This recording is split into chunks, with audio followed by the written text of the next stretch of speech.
Dollar പൊട്ടിക്കൽ കേസിൽ ഉൾപ്പെട്ട വിളയൂർ ഗ്രാമപഞ്ചായത്ത് 1-ാം വാർഡ് മെമ്പർ കോൺഗ്രസ് നേതാവ് ടി.പി. മുഹമ്മദ് റാഫി രാജിവെക്കണമെന്നാവശ്യപ്പെട്ട് ഡിവൈഎഫ്ഐയുടെ പ്രതിഷേധം. കഴിഞ്ഞ ദിവസം രാത്രിയാണ് തൃശൂർ അന്തിക്കാട് വെച്ച് സംഭവമുണ്ടായത്. വിളയൂർ സ്വദേശി മുഹമ്മദ് റാഫി, മുഹമ്മദ് അസ്ലം, അജിത്, പെരുമ്പിലാവിൽ നിന്നും കയറിയ മജീദ് എന്നിവരുടെ സംഘമാണ് 16 ലക്ഷത്തിലധികം രൂപയുമായി ഡോളർ കച്ചവടത്തിന് പോയത്. തൃപ്രയാർ ക്ഷേത്രത്തിന് സമീപത്ത് വെച്ച് പണം രഞ്ജിത്ത് എന്നയാൾക്ക് നൽകുകയും എന്നാൽ ഡോളർ നൽകാതെ രഞ്ജിത്തും സംഘവും ഇവരെ പെപ്പർ സ്പ്രേയും ആയുധങ്ങളും ഉപയോഗിച്ച് ആക്രമിച്ചു എന്നുമാണ് പറയുന്നത്. സംഭവത്തിൽ കേസ് അന്വേഷണത്തിനായി ഇരിങ്ങാലക്കുട ഡിവൈഎസ്പിയുടെ നേതൃത്വത്തിൽ പ്രത്യേക അന്വേഷണ സംഘത്തെ റൂറൽ എസ്.പി രൂപീകരിച്ചിട്ടുണ്ട്. കുഴൽപ്പണക്കടത്തിന് സമാനമായ സാമ്പത്തിക ഇടപാടാണ് ഡോളർ പൊട്ടിക്കൽ. വിളയൂർ പഞ്ചായത്ത് ഓഫീസിലേക്ക് നടത്തിയ പ്രതിഷേധ march CPIM area secretary T ഗോപാലകൃഷ്ണനാണ് ഉദ്ഘാടനം ചെയ്തത്.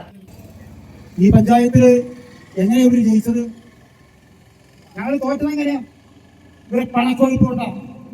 എടപ്പലം സ്കൂളില് നിയമവിരുദ്ധമായി കിട്ടുന്ന പണം ചാക്കുകളിലാക്കി 4-5 വീടുകളിൽ പൂച്ച കുട്ടികളെ ഇല്ല കിടക്കുന്ന പോലെ നടത്തിക്കൊണ്ട് കിടക്കണം. ഈ മെയിൻ റോഡിൽ വലിയ വീട്ടിൽ മാസങ്ങളിൽ ചാക്കിൽ കെട്ടിയ പണം ഇരുന്നിട്ടുണ്ട്. ഞങ്ങൾക്ക് അറിയാനിട്ടല്ല. ആ പണം ചാക്കിൽ കെട്ടി ഇരിക്കുകയാണോ വേണ്ടത്, പഞ്ചായത്ത് പിടിക്കുകയാണോ വേണ്ടതെന്നാണ് പണക്കാട് ഇവർക്ക് ചോദിച്ചത്. അങ്ങനെ ഒരു ചാക്ക് പണം വന്നു. ആ ഒരു ചാക്ക് പണം ഈ വിളയൂരിൽ വിവിധ വാർഡുകളിൽ ഒഴുക്കി. പക്ഷെ അതുകൊണ്ടൊന്നും തികഞ്ഞില്ല. കള്ളപ്പണം നിയമവിരുദ്ധമായി കോൺഗ്രസ് നേതാക്കൾ ഈ വക തെറ്റായ മാർഗത്തിലൂടെ ഉണ്ടാക്കിയ കള്ളപ്പണം ചേർന്ന് ഒഴുക്കിയിട്ടാണ് ഈ പഞ്ചായത്ത് ഭരണം UDF പിടിച്ചെടുത്തത്. വിസ തട്ടിപ്പുമായി ബന്ധപ്പെട്ടുകൊണ്ടുള്ള ആരോപണം നേരിടുന്ന ആളുകളാണ്. അതൊക്കെ വരും കാലത്ത് പുറത്തു വരിക തന്നെ ചെയ്യും. അതാണ് ഇതിന്റെ യാഥാർത്ഥ്യം എന്ന് പറയുന്നത്.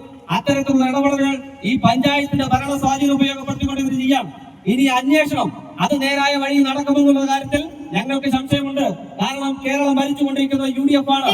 UDFന്റെ നേതൃത്വത്തിലുള്ള പോലീസിന്റെ പണി നിയമപരമായി എടുക്കുകയാണെങ്കിൽ ഈ പരാതിക്കാരൻ പ്രതിയായി മാറുമെന്നുള്ള കാര്യത്തിൽ ഒരു സംശയമില്ല. ഇവിടെ എങ്ങനെയാണ് കഴിഞ്ഞ കാലങ്ങളിൽ നിന്നും വ്യത്യസ്തമായി വിളയൂരിലെ പഞ്ചായത്ത് ഭരണം അട്ടിമറിക്കപ്പെട്ടു എന്ന് ഇവിടെ സൂചിപ്പിച്ചു.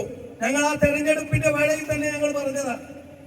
പക്ഷേ ജനാധിപത്യത്തെ മാനിക്കുന്ന ഞങ്ങൾ പ്രതിപക്ഷത്തിരിക്കാനാണ് ജനങ്ങൾ തീരുമാനിച്ചത്. അതുകൊണ്ട് വീട്ടിൽ പോയിരിക്കാനല്ല.